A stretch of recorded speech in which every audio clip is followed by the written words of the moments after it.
클라이언트랑 첫 미팅 했을 때 다른 이미지를 안 보여드리고 실제 멕시코 거리 뷰에서 캡처한 이미지들을 보여드리니까 셰프님이 오셨거든요.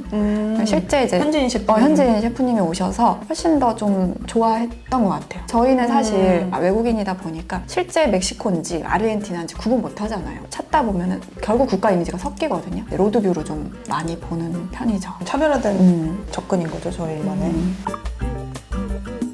네, 5가지 시안을 준비를 했었는데요. 서울대 쪽에서 영업을 하실 때 고시생들이라던가 공부하는 학생들이 많이 살았었어요. 긴 레이스를 달려야 하는 그런 거잖아요, 고시라는 게. 한 번씩 타코라는 일상적이지 않은 낯선 음식을 먹으면서 리프레시를 하는 고객들이 많았던 거예요. 타코가 오아시스 같은 인상인 것 같다. 그렇게 다가갔으면 좋겠다. 바람이 있으셨고 구체적으로 브랜딩 할 때 로고에다가 일러스트랑 접목해서 표현을 한번 해보자. 한국인 입맛에 맞는 타코가 아니라 현지 느낌을 살려서 뚝심 있게 가는 그런 타코다 보니까 로고나 브랜딩도 흔하게 쓰는 그런 게 아니라 컬러도 좀 특이한 거를 쓰고 사람들 인상에도 좀 각인이 될 만한 알파벳이라던가 컬러, 질감 같은 거를 최대한 살려가지고 만들려고 했었죠. 최대한 많이 실험적인 거를 해보고 싶었어요. 5개의 시안이 공개됐을 때 전체적으로 다 분위기가 좋아가지고 뭘 고를지 고민을 많이 하셨었고 오아시스와 타코를 합쳐가지고 일러스트를 만들었어요. 뜨거운 기후가 느껴질 것 같은 더운 나라에서 쓸 법한 일러스트를 차용해가지고 만들었고 폰트 자체는 일러스트를 강조시키려다 보니까 멕시코 현지에 진짜 사막이 있는지 오아시스가 있다면 거기에 쓰고 있는 수종이 뭔지 가능하면 맞춰가지고 일러스트에 넣고 싶었거든요. 정말 그렇게 존재하는 것인지에 대한 고민을 항상 하잖아요. 진짜에 가깝게 하는 것이 좋을지 그래도 우리가 브랜드라는 거를 각인을 시켜야 되는데 사람들한테 일반적으로 알려진 거를 이용을 해가지고 확장성을 선택을 할지 사이에서 이제 고민을 했었죠. 어느 정도 중간에서 타협을 봤어요. 멕시코에서 실제로 서식하고 있는 그런 나무를 가져다가 그려봤자 모를 것 같은 거예요. 일반적으로 멕시코 하면은 떠오르는 그래픽들을 가지고 조합을 해서 오아시스와 타코를 한 입 먹었을 때 그 라임즙에 팍 터져나가는 듯한 신선함 일러스트에서 바로 표현이 될 수 있게 직관적으로 로고 작업을 했습니다.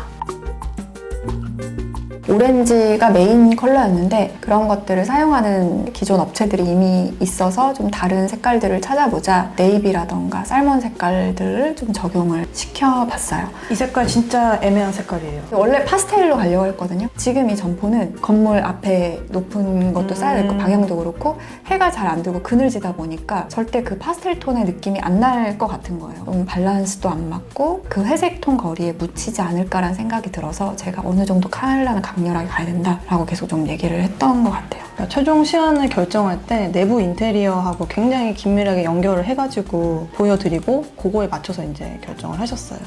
근데 최종적으로는 어쨌든 오아시스 아이디어 자체가 가게를 운영하는 철학과 맞닿아 있었기 때문에 시안을 발전을 해나갔고 현지 느낌의 알파벳을 써서 상호를 만들었으면 좋겠다. 이렇게 지글지글한 질감을 사용을 해서 수정을 좀 했었고 어닝에 써져 있는 것도 영어 메뉴가 아니라 쾌소 이런 것도 되게 특이한 단어고 이걸 일일이 감수를 다 받았었어요. 실제로 쓰는 말인지 아닌지 어미 하나, 조사 하나 이런 것까지 다 수정해 가면서 이 연어색과 네이비색 같이 써가지고 최종적으로 마무리를 했습니다.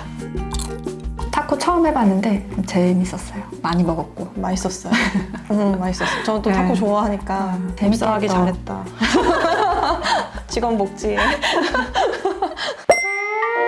저희랑 새로운 브랜드를 론칭하기 위해 찾아오셨어요. 어느 정도 결은 비슷한데 조금 더 영하고 트렌디한 분위기로 헌팅폰차 스타일의 술집 브랜드를 만들어보자. 이게 이제 첫 기획이 시작이 된 거죠.